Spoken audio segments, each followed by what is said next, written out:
metodología educativa en la Universidad de Girona. Su trabajo y su experiencia de investigación tienen que ver con cuestiones didácticas, y afortunadamente cuando uno entra al ámbito de la convivencia y de la relación institucional, uno se va creando amistades, ¿verdad? Y en ese momento, pues a mí me da mucho gusto tener de amistad y de amigo aquí al maestro Luis Brito. Él trabaja en la Normal de Texcoco, del Estado de México, y me parece importante que su experiencia pueda ser vertida esta mañana con ustedes, porque al final de cuentas nosotros en la universidad hacemos docencia. Necesitamos del alimento didáctico para superar nuestras debilidades en el aula. Necesitamos de instrumentos, de metodologías, de esas nuevas formas de ir entendiendo de la mediación pedagógica, y en ese sentido su trabajo del profesor Brito es distinguido. Entonces, pues me congratula mucho presentar al maestro Brito esta mañana. Yo les pediría que le den un fuerte aplauso al profesor.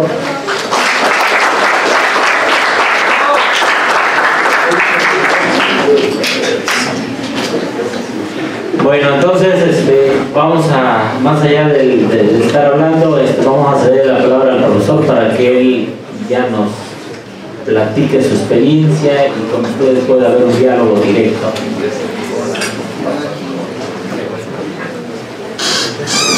¿Cuál es el archivo? La que dice DSI, por favor.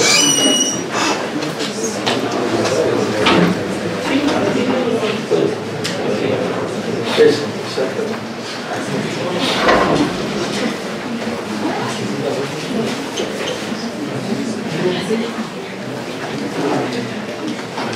Bueno,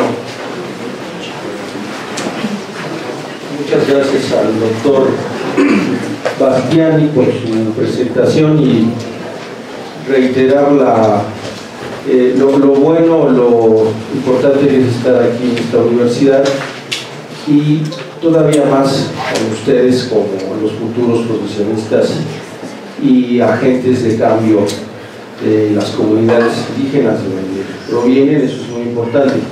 Yo quiero destacar dentro de mi formación el doctorado que tengo es en Educación Agrícola Superior en la Universidad Autónoma Chapingo.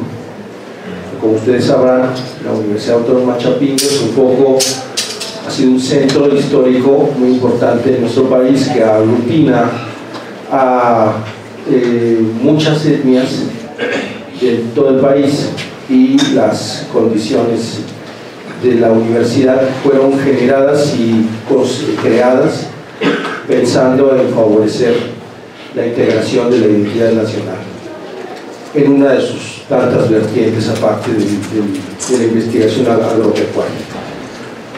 Por eso es para mí importante estar el día de hoy con ustedes, además de la invitación del profesor Bastiani, y voy a tratar de explicar un desarrollo de investigación educativa que estoy haciendo en una zona, en una parte de la zona metropolitana de la Ciudad de México, que se ubica al oriente, en una comunidad, un municipio que se llama San Salvador Atenco.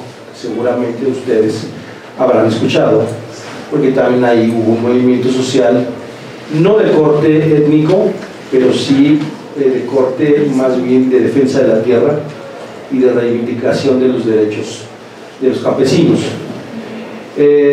Entonces yo estoy ubicado ahí, yo soy profesor en la Escuela Normal de Texcoco y formo a los que van a ser maestros de secundaria, una especialidad muy interesante que es la especialidad de historia. Eso lo hace todavía más enriquecedor el trabajo que hago con estos futuros profesores. Si sumamos entonces la zona donde estamos ubicados, que es muy cerca de San Salvador Atenco y Texcoco como tal, también hay que destacar que las secundarias donde trabajamos donde se hacen las prácticas de formación, están enclavadas en esta región de San Salvador Atenco, y se hace un trabajo que ya se muestra en esta diapositiva entre tres actores muy importantes, que son los profesores en formación, que están del lado derecho, los alumnos, está ahí obviamente en el centro, y los profesores que están ya directamente trabajando en las secundarias, en las diversas asignaturas que hay.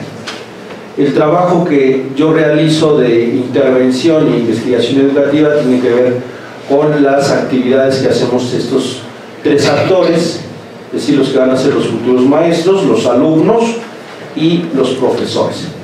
Y ustedes se preguntarán por qué me ha de interesar esta presentación. Bueno, pues porque justamente yo me cuestionaba al momento de incursionar en esta experiencia educativa, cómo incluir dentro del proceso de formación de los jóvenes de secundaria, cómo generar una inclusión de aquellos aprendizajes que tienen los jóvenes de secundaria, que traen de sus familias y de sus comunidades y que no son integrados dentro del proceso de enseñanza-aprendizaje en las aulas. Entonces aquí ya estamos hablando de un segundo problema, o de una segunda característica del contexto en el que trabajo, que no es diferente a los contextos con los que ustedes están familiarizados en las secundarias de donde vinieron, que es la baja motivación que tenemos o que tienen los estudiantes de secundaria para asistir a los estudios formales. Y nosotros nos preguntábamos por qué se da esta situación de la baja motivación, el bajo desempeño escolar y de una serie de problemáticas que tienen que ver con agresión, bullying entre los mismos jóvenes. Y bueno, fue así como empezamos a construir este trabajo de investigación y de intervención educativa conjuntamente entre la Escuela Normal de Texcoco, está el logotipo de redimir, educar para redimir, que bueno, eso es un lema un tanto extraño y ya muy pasado de moda, porque aquellas personas, se suponía en el origen del normalismo histórico en este país, es que el profesor normalista iba a llevar la luz del conocimiento de aquellas personas que no lo tienen, aquellos que son ignorantes y que requieren ser educados. ¿Y esto por qué lo digo? Porque el normalismo actualmente, aquí podríamos entrar en un debate, pero por lo menos para mí así lo es, la formación normalista ha quedado atrasada y muy desfasada para cubrir las necesidades de aprendizaje de los jóvenes niños de este país. Es decir, creemos desde la investigación educativa de corte socioconstructivista vygotskiano, que los seres humanos tenemos una serie de aprendizajes muy importantes que traemos desde nuestras familias, desde nuestras comunidades. Y ahí estamos hablando de un tema que les compete a ustedes de manera directa, que es la cuestión de la inclusión, sea cual sea digamos el rasgo de la inclusión, rasgo por género, inclusión por género, inclusión por etnia, inclusión por lengua, inclusión por lo que ustedes quieran, es decir, la multivariabilidad de nuestra cultura mexicana, nuestra identidad mexicana, es que somos un crisol de muchas cosas. Por lo tanto, la pregunta que nos hacíamos al momento de diseñar la investigación es cómo poder integrar estos aprendizajes con los que los jóvenes de secundaria tienen o empiezan a representar, a manifestar desde sus comunidades, y esto cómo se podría incluir en los trabajos o en el proceso de enseñanza-aprendizaje. Y eso es, vamos, a muy grandes rasgos a lo que nos dedicamos, a lo que me dedico en esta zona metropolitana de la Ciudad de México. Y además tiene que remarcar que es una zona de alta migración interna, donde actualmente se siguen recibiendo, como sucedía en comunidades o en zonas como Ciudad de Nezahualcóyotl o Chalco, a migrantes que todavía siguen llegando a la Ciudad de México y se empiezan a asentar ahora en nuevas localidades, y esta es una en San Salvador Ateco. Hay migración de Oaxaca, que es muy alta, hay migración de Chiapas, de Guerrero y de Michoacán. Y esto es también otra característica de la zona, porque los profesores de secundaria están siendo formados para trabajar con un alumno estandarizado, es decir, el alumno clase media que habla español y que requiere ser formado por una serie de valores y contenidos específicos en las diferentes asignaturas para poderlo hacer funcional en su sociedad. Pero ¿qué ocurre con esos jóvenes y esos niños que llegan de otras comunidades que tienen una riqueza cultural enorme, que nosotros entendemos como aprendizajes obtenidos en contextos de educación informal y que tienen necesariamente que ser incluidos dentro del proceso de enseñanza-aprendizaje, primero, para que el aprendizaje que se da en las aulas sea significativo, sea realmente importante para el alumno, pero el segundo es que pueda significar también una herramienta de inclusión cultural.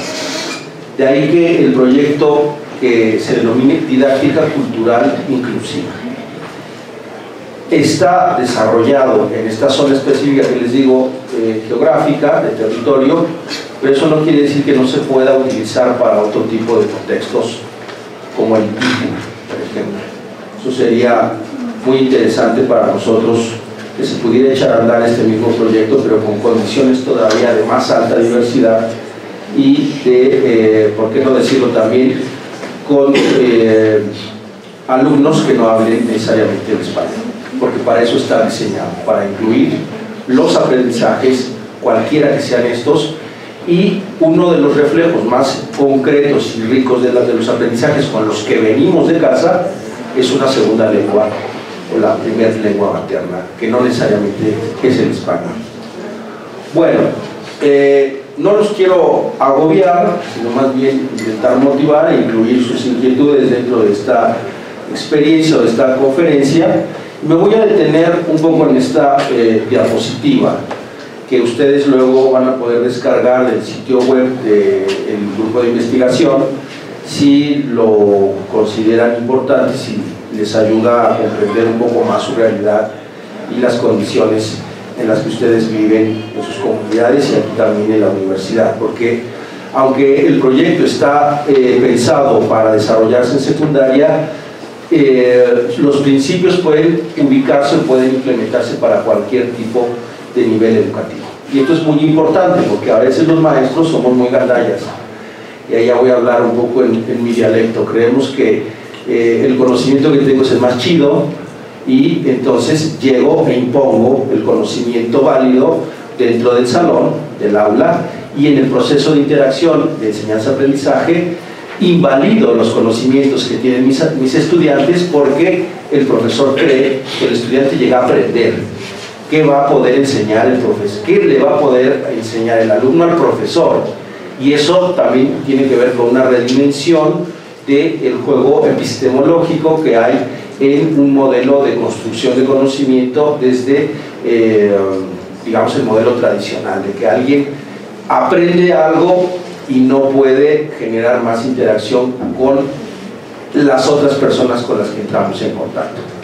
Bueno, entonces creo que voy a centrar más la explicación para brindarles a ustedes, digamos, algunas herramientas que seguramente pueden utilizar para su propio desarrollo académico, y por qué no decirlo, también para entender por qué ustedes en algunas cosas tienen debilidades y por qué en otras tienen fortalezas, y cómo poder desarrollar o fortalecer su perfil de egreso, sobre todo lo que tiene que ver con las habilidades intelectuales específicas, y específicamente en algo que tiene que ver con el desarrollo del pensamiento crítico reflexivo, que cualquier universitario debería desarrollar independientemente de su especialidad. La pregunta de por qué a veces aprendo más y por qué a veces aprendo menos, o por qué a veces lo que aprendo es más importante que otra situación, es porque el aprendizaje significativo me resuelve algo en mi vida personal. Y eso es muy importante. La vida personal va a ir fluctuando entre aquellas necesidades de aprendizaje que tienen que ver con mis necesidades básicas, es decir, alimentarme, resguardarme la integridad, es decir, no enfermarme, etcétera, hasta las necesidades más altas que tienen que ver con la construcción de una identidad.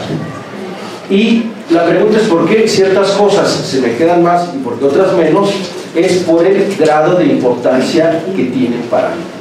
Y eso no se logra consolidar al 100% en un planteamiento o en un plan curricular que está estandarizado o hecho bajo ciertos principios que aquellos que lo hicieron consideran que deben ser homogéneos para todos. Aquí estamos entrando en terreno de lo que algunos autores llaman como personalización del aprendizaje. Es decir, no todos somos iguales, no aprendemos igual, no lo tendríamos por qué hacer, y el aula enriquecida en cualquier tipo de nivel educativo es aquel donde se incluyen las diferencias dentro del proceso de formación más que excluirlas. Y esto que estoy diciendo, que suena muy fácil, en realidad aplicarlo es muy complejo, porque los modelos hegemónicos por los que hemos sido educados responden a viejos modelos epistemológicos y a intereses políticos que hay. Bueno, no me quiero meter todavía, sino en otra plática, si el doctor Bastiani me invita, lo podría profundizar más, porque ahorita lo que quiero es concentrarme en el elemento, digamos, más tiene que ver con mis inquietudes de la investigación sobre el aprendizaje. Bueno, lo que pueden ver en el esquema de la diapositiva que está David Sobero, ¿podrías ayudarme a pasar las diapositivas, por favor? No, pero si ya estás tú, pues. Pásale, Es que yo he estado hablando de las diapositivas y yo iba pensando que se iba corriendo aquí en la tablet, ¿no? Estamos en la primera diapositiva. Bueno, entonces, bueno, ya les explicaba que el proyecto de investigación tiene que ver con la Universidad de Girona también. Luego seguimos con las problemáticas que yo hablaba de que cuando no tenemos una aula inclusiva, eso explica una serie de fenómenos de bajo aprovechamiento escolar, de agresividad, de una serie de elementos que a veces el maestro dice: es que mis alumnos no son provechosos porque son burros y porque traen costumbres extrañas, hablan una lengua extraña, por ejemplo, ¿no? Y entonces esa lengua, en lugar de verse como un elemento que puede ser incluido en la formación inicial, educación básica, es un elemento que es excluido, pulverizado y olvidado. ¿Por qué? Porque existen conocimientos hegemónicos que se creen que son más importantes que otros. Y eso es un error muy terrible, un error enorme. Porque las aulas o los ambientes educativos que funcionan mejor, que son más efectivos, son aquellos que fomentan la inclusión de las diferencias culturales, porque a mayor cantidad de diferenciación cultural es mayor el enriquecimiento y el aprendizaje que yo, como hablante de español, puedo recibir de alguien que hable una lengua originaria. Pero mientras no lo veamos así, nuestras aulas seguirán siendo aburridas, planas, sin sentido y francamente aisladas de la sociedad. A mí me da la impresión, cuando voy a las secundarias, que la vida está aquí afuera, ¿no? En las calles, en la sociedad, y cuando llegamos a la secundaria o a cualquier otro nivel educativo, pareciera que entramos a otra dimensión donde nada tiene sentido, nada tiene que ver con lo que está allá afuera. Me la paso horas y horas estudiando español, matemáticas, etcétera, pero cuando salgo a la realidad me lo quito lo más rápido que puedo para que no me estorbe, y entonces los intereses y necesidades de alto nivel de significación empiezan a mover otro tipo de aprendizajes en los contextos de educación informal que son más importantes. Y eso nos explica por qué tenemos esas actitudes como de rechazo y de flojera y de pesimismo y de aislamiento en un contexto educativo.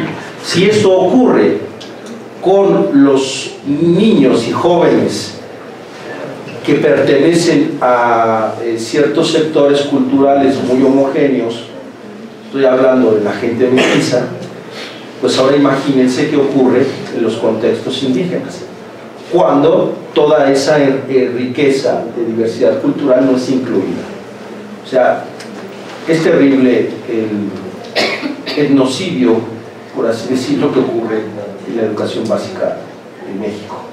No solamente de los pueblos originarios, sino también de las propias diferencias y riquezas que tienen los diferentes sectores y grupos minoritarios que componen al grupo de la población mestiza, digamos. Eso es también evidente. O sea, no, el hecho de ser indígena no significa el hecho de ser mestizo y pertenecer a un grupo, por ejemplo, de reggaetoneros en Tepito, no sea también igual de enriquecedor por las condiciones en las que se va desarrollando esos tipos de identidad, ¿no? Pero eso es otro rollo, ¿no? Bueno, entonces, si pasas por favor la siguiente diapositiva, profesor. Ahora sí estamos en el esquema que yo les quería comentar, y donde me quiero centrar. Y ustedes se dan cuenta, en el centro del esquema hay un triángulo. Y hay dos figurillas al extremo del triángulo. Ese triángulo lo que está representando es la interacción que se da entre un experto y un aprendiz, entre alguien que enseña y alguien que aprende, entre un profesor y un alumno.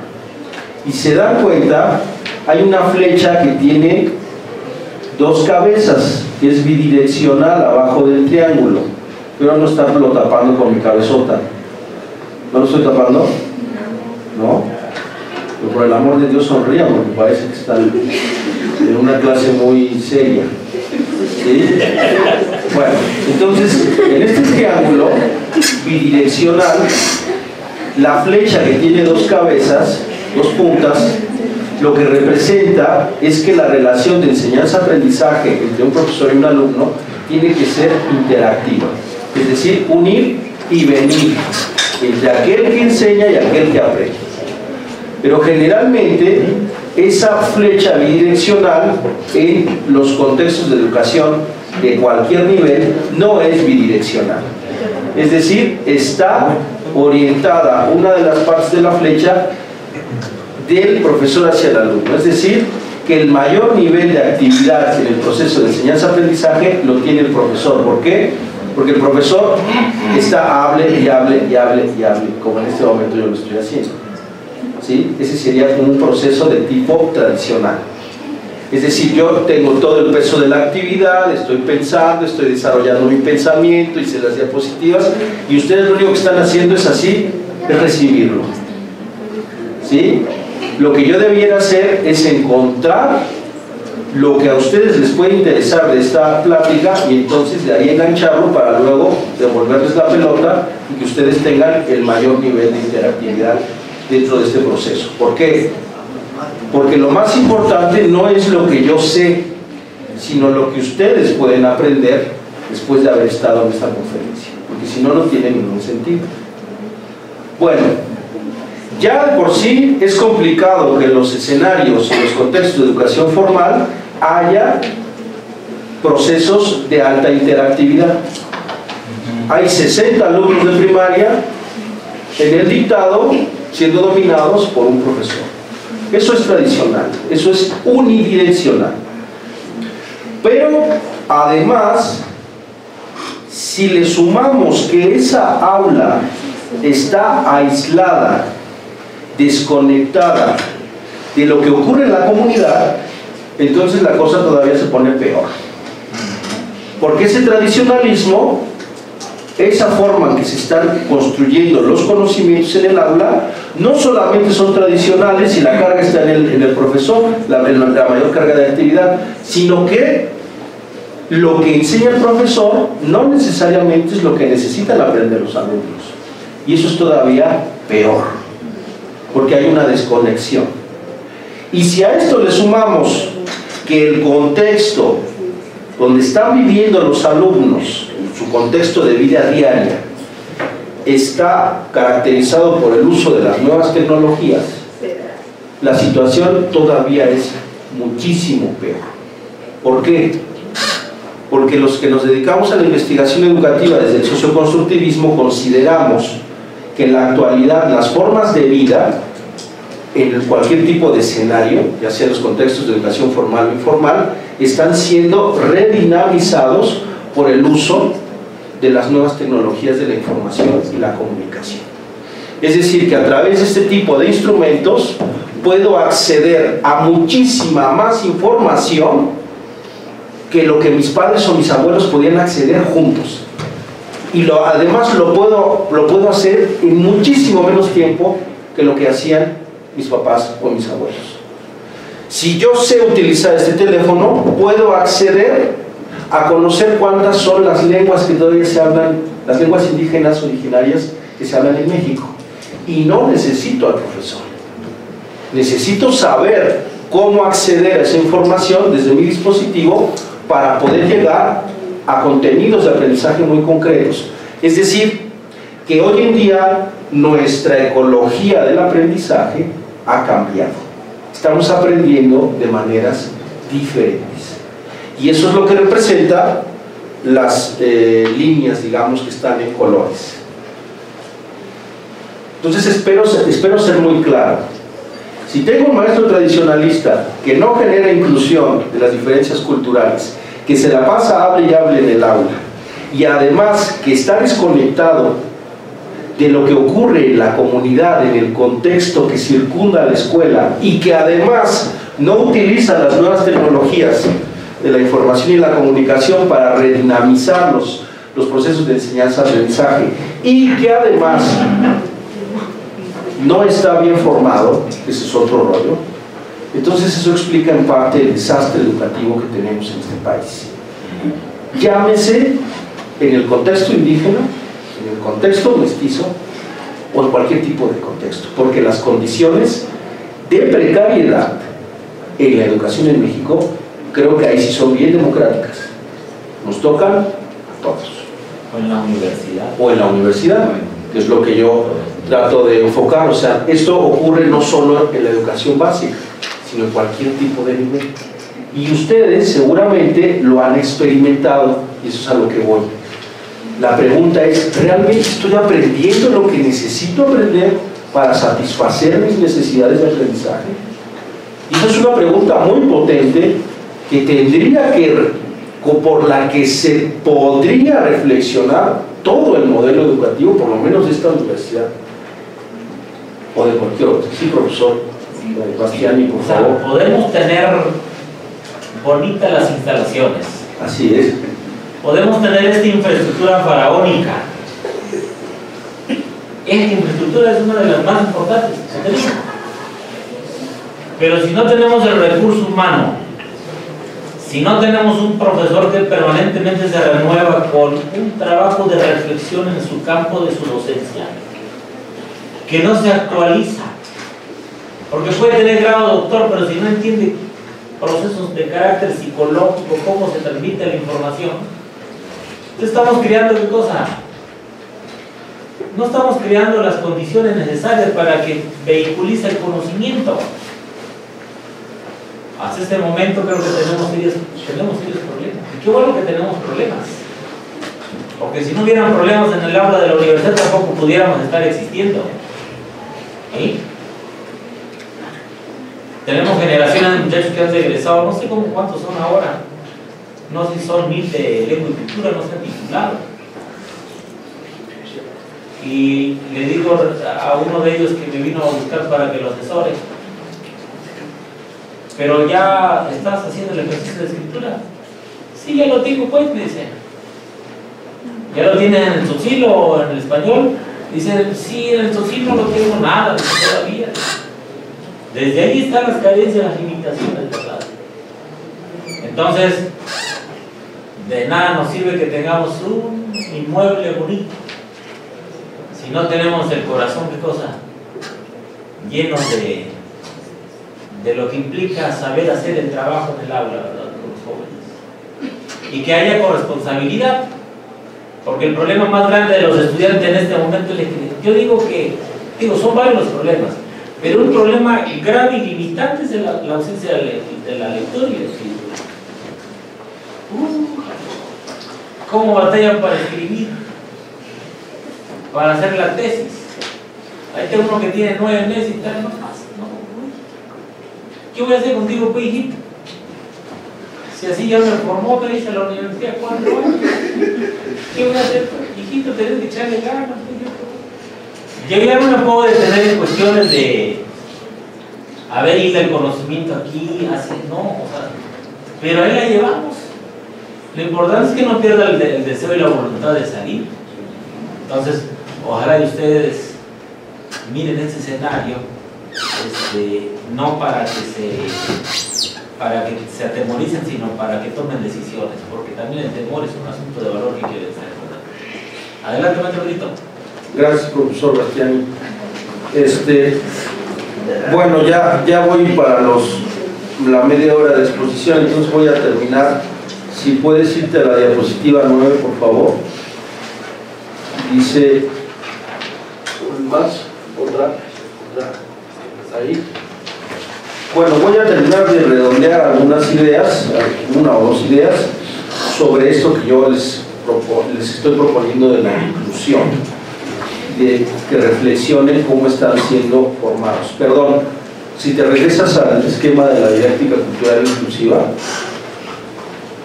quería abordar una idea aquí y otra en la diapositiva azul.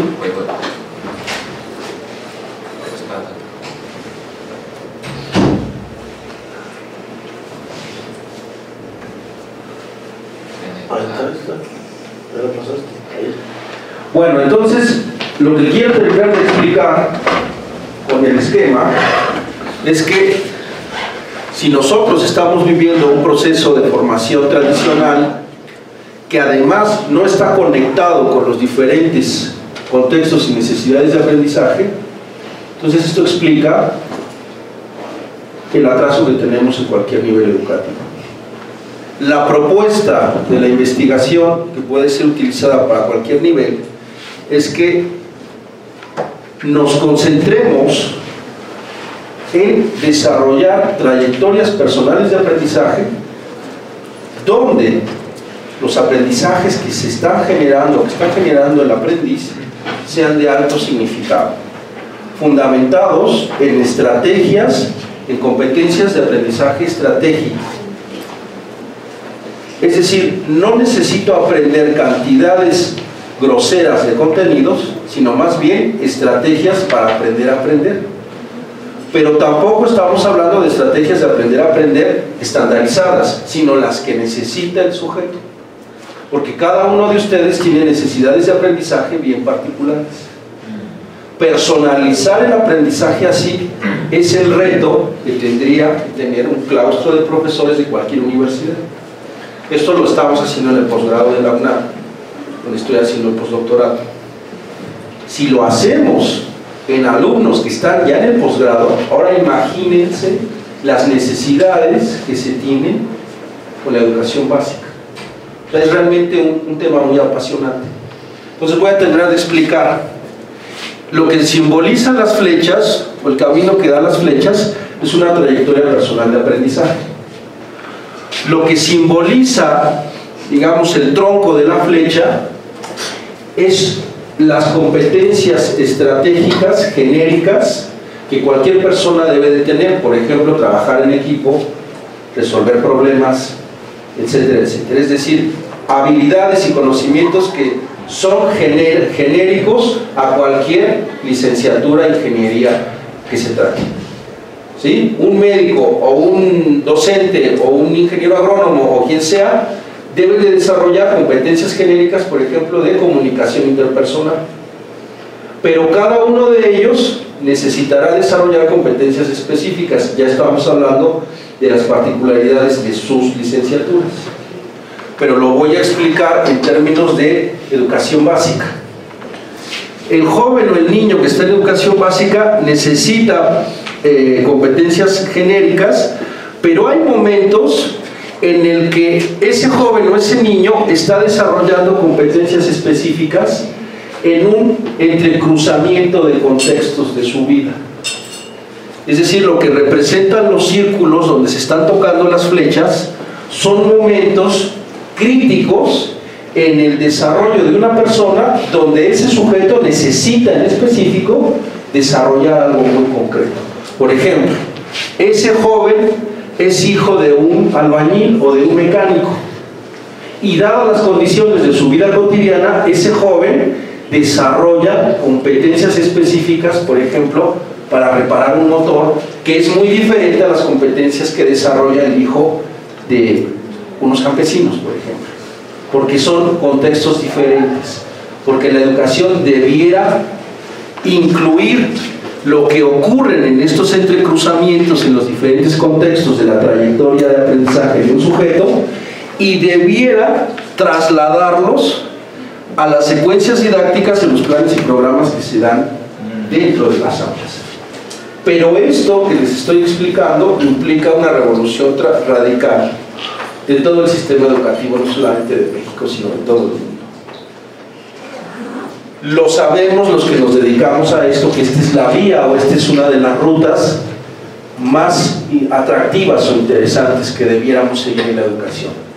Pero el hecho de ir encontrando la serie de problemáticas que impiden que esto pueda, que ocurra este tránsito, bueno, pues también es muy interesante, porque hay condiciones históricas que son diferentes en la diversidad de contextos que tenemos. Bueno, entonces a esto se le llama trayectoria personal de aprendizaje, mezclada entre competencias genéricas y específicas, que debieran ser dinamizadas por una relación de bidireccionalidad entre un profesor y un aprendiz. Y creemos que por ahí está parte de la respuesta para que ir a la escuela no nos ocurra y no nos cueste tanto. ¿Se acuerdan cuando iban hacia la secundaria y ay, otra vez tengo que ir a la secundaria? Pues lo que intentamos es que eso pueda disminuir y sea más atractivo para ustedes, o inclusive aquí venir a la universidad, ¿no? Ay, es que tengo que ir con tal profesor que nada más habla de esto y esto y esto. ¿Por qué? Porque ahora ya saben que es un profesor tradicionalista, que no está generando interactividad y que además no está interconectando lo que está aprendiendo con sus necesidades de aprendizaje. O sea, se acabó. En términos de argumentación teórica, eso se llama socioconstructivismo vygotskiano. Y se lo pueden decir así a su profesor. De acuerdo, el socioconstructivismo vygotskiano puede estar reproduciendo una práctica tradicional donde no está interconectando sus aprendizajes con mis necesidades personales de aprendizaje. ¿Sí? Bueno, entonces lo voy a detener ahí. Si puedes irte a la última diapositiva nada más para dar el comercial, porque traemos productos que venderles. Necesitamos colocarlo en un mercado nuevo como el de San Cristóbal, porque allá en España ya nos quieren. En la última diapositiva, por favor. Bien, todo esto que les estoy explicando y esta presentación va a estar colgada en nuestra página web de acceso libre, no se cobra, no se espanten, no les íbamos a vender nada, porque pensamos el grupo de investigación CENEA, de las continuidades educativas y la nueva ecología del aprendizaje, nos adscribimos a la filosofía del intercambio y el reciclaje de objetos virtuales de aprendizaje. Entonces, todo esto que les estoy explicando y las particularidades están en la página web. La página web, y ahorita a los interesados les voy a dar si se acercan les voy a dar ya un folletito, pero la página web es, no se ve bien la dirección, y ahorita se las doy, traigo unas fotocopias, ahí les doy bien la dirección, ¿no? La idea, la propuesta es que esto es de acceso libre, ustedes pueden entrar, no les va a caer mal, si su especialidad es la educación, bueno, no les va a caer mal, aprender más no genera vicio y no es dañino para la salud, ¿sí?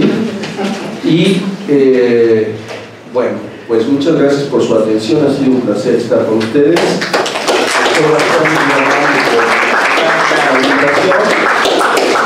Y si tienen alguna pregunta, por favor, adelante.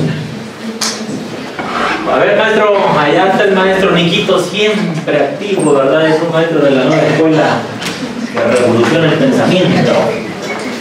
Toque. A ver, maestro Nico, párese. Ven usted para acá. Ven usted para acá para que le miren también los muchachos. Doctor Rico, de verdad ya me atemorizaste. Ya me entró un pánico. Sí, y otros ya se quedan tanto que hasta ya se fueron para denunciar a sus profesores tradicionalistas. No te preocupes. Adelante, Nico. De verdad, esto para mí es una experiencia que me he compartido todos. Pero luego ya todos se fueron. Esto debería ser más amplio, o este tipo de charla, de plática, lo que creo que nos hace falta. Bueno, porque yo soy un maestro, como dicen por ahí, un maestrito que imparte la lengua sobre. Tal vez soy, lo que usted dice, tal vez soy un maestro tradicionalista, ¿no? De verdad, le da un pánico, de verdad, de cómo usted me explica cómo debe ser esta interacción entre alumnos. Y de verdad, como decía hace rato el doctor, lo que pasa también con los muchachos cuando llegan a la universidad, tienen una deficiencia en su redacción, en su escrito, ¿no? Y más cuando le metes a enseñar la lengua, yo soy maestro de lengua, y ya no estamos familiarizados de escribir con K, con Y, con TZ, con W, te marea, te da, te cierra los ojos, ¿no? Entonces, el muchacho le cuesta mucho entender, escribir, es lo que yo a veces le digo, doctor, ¿sí? Porque no estamos familiarizados de escribir con W, con la Y, con la TZ, con la Y y todas esas cuestiones alfabeto que nos rigen también los lingüistas cómo deben escribir la lengua. Yo a veces me digo mejor, ¿por qué no escribimos tal como se habla, como se escucha, como usted nos dice, ¿no? En el pueblo, como se dice, pero también hay otro que tenemos que obedecer las normas, todas esas cuestiones, las gramáticas, creo que ahí estamos mareando también a los jóvenes. Lo estamos, yo lo entiendo, ¿sí? Lo estamos mareando, lo estamos opacando esa visión también. Y a veces queremos enseñar otras cosas. Entonces, y la deficiencia que traen los jóvenes, como usted lo dijo, muchos jóvenes vienen de las comunidades hijos de campesinos. Es otro su contexto, ¿no? U otros chicos que vienen de la ciudad, que son, como decía, quieren aprender otra cosa. Y entonces, pues tienen razón los jóvenes cuando dicen, bueno, otra vez el maestro, no, ya no, mi mami, no. Otra vez el maestro, no, ni sabe explicar, ni sabe lo que dice. Creo que sí tenemos una deficiencia. Ya como dijo el doctor, esta estructura, esta universidad, pareciera ser como un elefante blanco. De verdad, sí lo puedo entender. De verdad, doctor, con su experiencia, que nos vienes a despertar, o nos viene a correr, creo, no sé, porque aspiro, bueno, todo, ¿no? Esto debía ser más, que esto debía, con los demás compañeros, docentes, con más alumnos, para que sí diéramos cuenta también. Entonces, esta es mi presentación y gracias, doctor. No, gracias a usted, profesor. Se ha hecho ganador de la dirección de la página web para que ahí va a encontrar muchos recursos que espero le puedan ayudar. Pero antes que yo entre en la página, creo que necesito una rameada en este momento. ¿Una qué? Una rameada. No le va a pasar nada si prende la computadora, no le va a pasar nada. Bien, gracias. Dígame. Sí, una pregunta de esta propuesta sobre personalizar un poco más la enseñanza, aprendizaje en este caso. ¿Cuáles serían los retos para el docente? Si estamos hablando de un grupo, de un número de estudiantes como de 30 estudiantes, ¿cuáles serían los principales retos ante esta propuesta? Sí, vamos a aprovechar, si pones por favor David 2 o 3 diapositivas antes, porque ahí ya me acordé un poco del tiempo. Un poco más, porque son unas diapositivas azules, no hacia adelante, no más, son azules. ¿Otra? No, la primera azul. Otra hacia, no, ahí. Bueno, lo que tiene que ver, o lo interesante de este proyecto, es que es muy estratégico y muy económico, no en términos de dinero, sino en términos de esfuerzo y de inversión de energía, porque investigar es muy complejo, pero además hacer una investigación que intervenga y cambie las condiciones de aquello que se está investigando es todavía más complejo y tiene que ser muy bien planteado. Entonces los principios de la didáctica cultural inclusiva, que además los estamos echando a andar o a reflexionar a través de procesos de reflexión de la investigación situada, es que el primer elemento es que el profesor entienda que debe ser un aprendiz de su alumno. Son algunas cosas muy básicas que le van a ayudar a cambiar su actitud, su reflexión, su práctica docente, no importando el tipo de alumnos con los que esté trabajando y no importando el número. Porque aquí también tenemos una perspectiva. A veces los profesores se quejan de que hay muchos alumnos y sí, no debiera ser tantos alumnos, pero no hay de otra. Eso es lo que hay. O sea, se acabó. O sea, si reformar el modelo de formación del profesorado es una bronca, ahora imaginen poner todas las escuelas que hacen falta y formar a todos los maestros que hacen falta. Eso es simplemente imposible hacerlo. Entonces, una de las condiciones que tiene el ser docente es que vas a atender a un alto número de alumnos. Ah, es que debieran ser 20 alumnos, sí, debieran, pero en Suecia o en Finlandia aquí son 60 y ubícate. O sea, se acabó, deja de quejarte y de perder la energía emocional en eso, porque la profesión del docente es de mucha cuestión emocional, ¿sí? Entonces, una de las cosas es que si el profesor empieza a asimilar que puede aprender de sus alumnos, entonces empieza a encontrar esos artefactos con los que va, esos artefactos psicológicos con los que va a darle más sentido a su proceso de enseñanza-aprendizaje. A eso hablamos, o a eso me refiero con que es estratégico. Ahora, en concreto, ¿cómo decirte cómo hacerlo? Pues no lo sé. Yo sé hacerlo en el contexto donde doy clases, porque ahí las necesidades son específicas. Pero decir, pensarlo en el contexto de la maestra allá en Oaxaca, pues no lo podría resolver, porque habría que ir a situar las necesidades específicas de las diferentes poblaciones. Y eso es importante, porque la educación es situada, el aprendizaje es situado. Yo aprendo de acuerdo al contexto donde estoy. Y eso es también muy importante. A eso se le llama aprendizaje situado o formación del profesorado situada o el desarrollo de la profesión universitaria situada. Es decir, que usted, con lo que usted está aprendiendo, ¿cuál es su licenciatura? Enseñanza del inglés. Enseñanza del inglés. Usted va a necesitar desarrollar ciertos aprendizajes de acuerdo a las condiciones de trabajo donde tú te insertes, y esas condiciones de trabajo son diferentes aquí en San Cristóbal a las que hay en San Cristóbal y Catepec. Y eso es algo que no hemos entendido, que el profesor también es como una especie de artesano, tiene que diseñar, pulir, tiene que diseñar, pulir sus propuestas didácticas enfocadas en las individualidades de sus alumnos y a largo plazo. Por eso es que la profesión del docente tiene o dura tanto. Si esto tú lo haces durante muchos años, ir aprendiendo y aprendiendo cada vez de las nuevas generaciones, tendrías un nivel de conocimiento de la sociedad y podrías interconectar tu proceso de enseñanza de una manera muy significativa. Pero se aíslan los profesores en sus centros escolares, no salen, y bueno, eso es lo que estoy tratando de explicar. No le damos sentido. Profesor, fíjate que Bastián, hace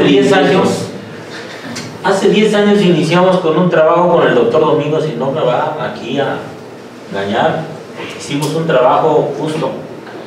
Estábamos justamente iniciando actividades situadas.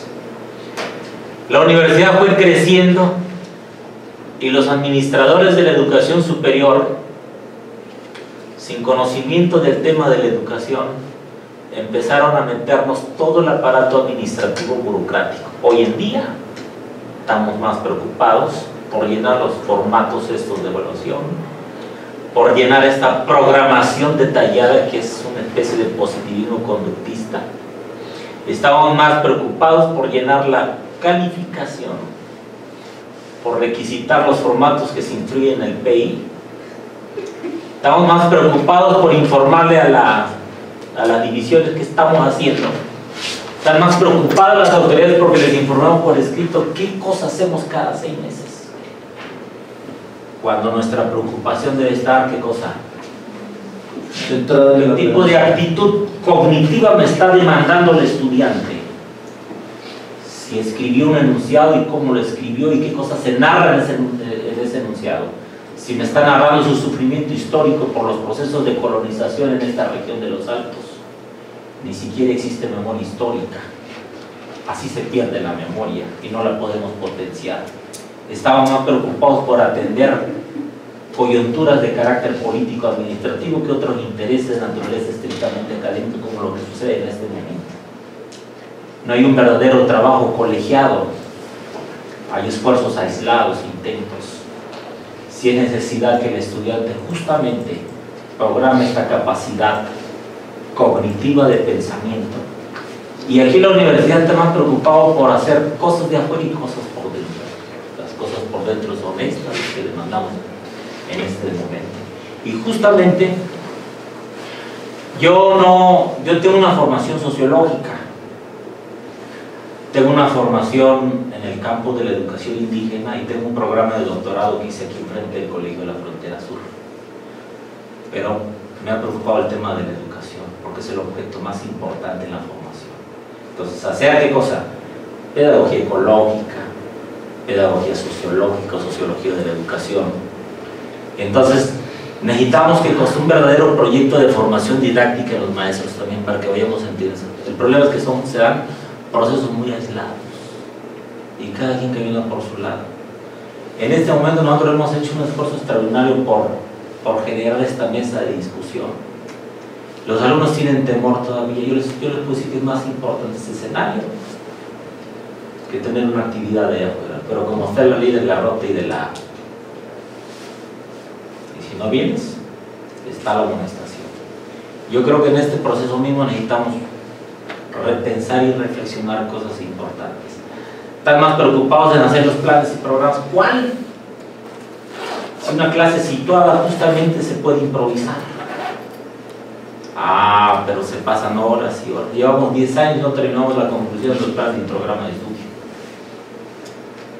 Eso tiene que reflexionar el estudiante y el maestro. Y los maestros que estamos frente a este proceso son muy pocos, porque los que tienen asignatura hay que entenderlos, que también están por su modesta carga de horas, ¿verdad? Y no pueden dar mucho, hay que entenderlo. Pero es necesario. Toda la inmensa carga se lo ponen a los más, y el que quiere ir va. Entonces, yo creo que estas cosas son bien importantes, que las pensemos si el profesor no hace investigación de su práctica docente.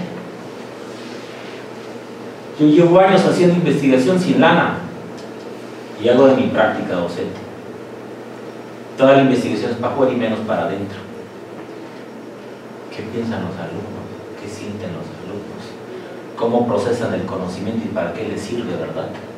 Que es lo más importante.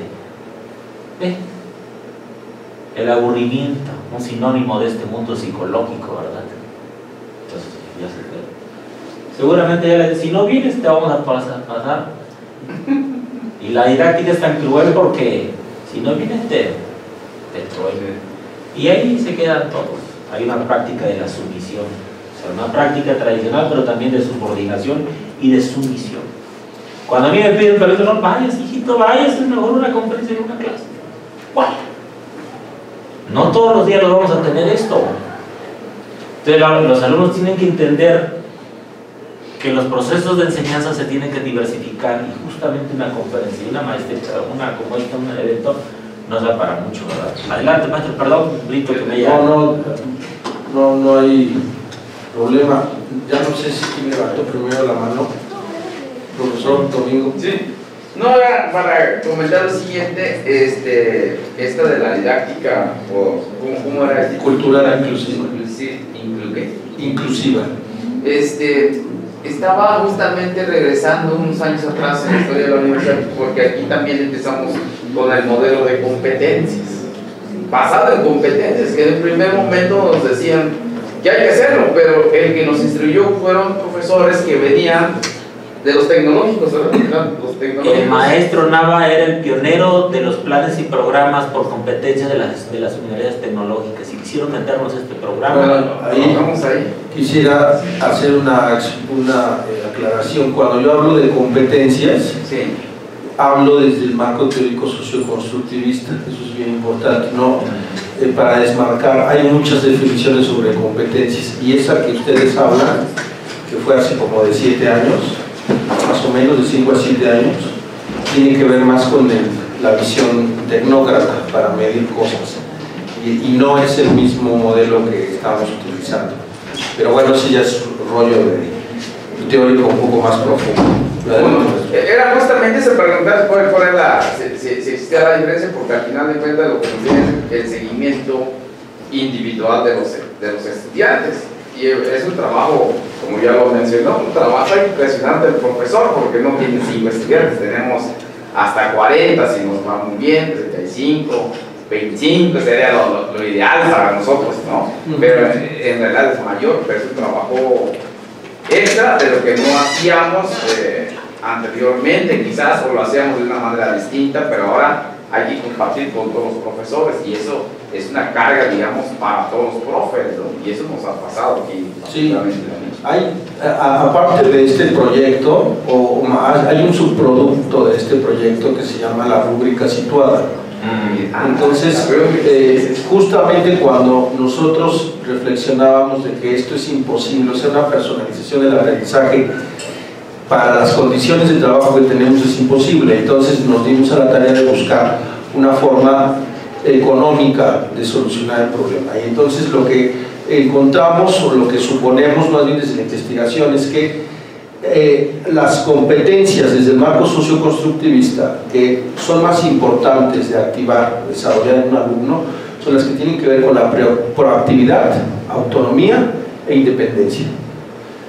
Porque el alumno, o aquel que aprende, tiene que aprender a evaluarse y a evaluarse de manera muy detallada.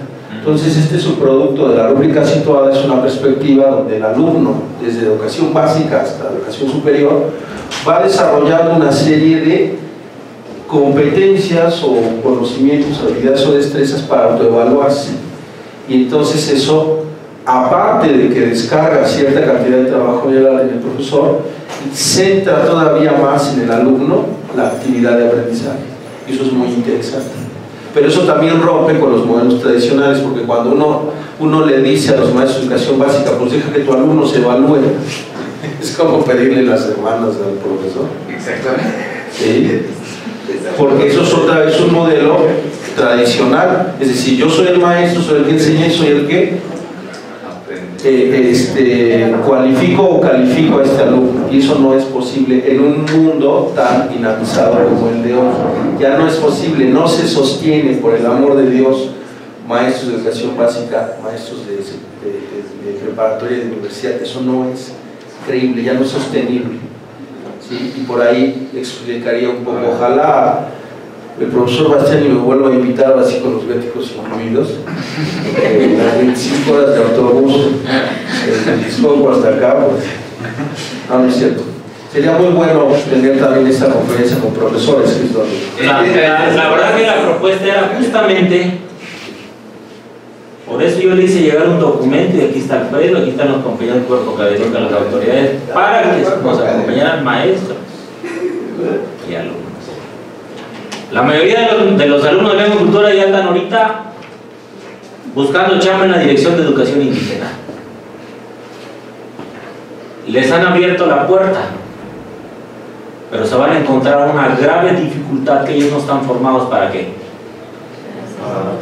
para dar clases. Sí, Pero si van con este ingrediente que es un trabajo extracurricular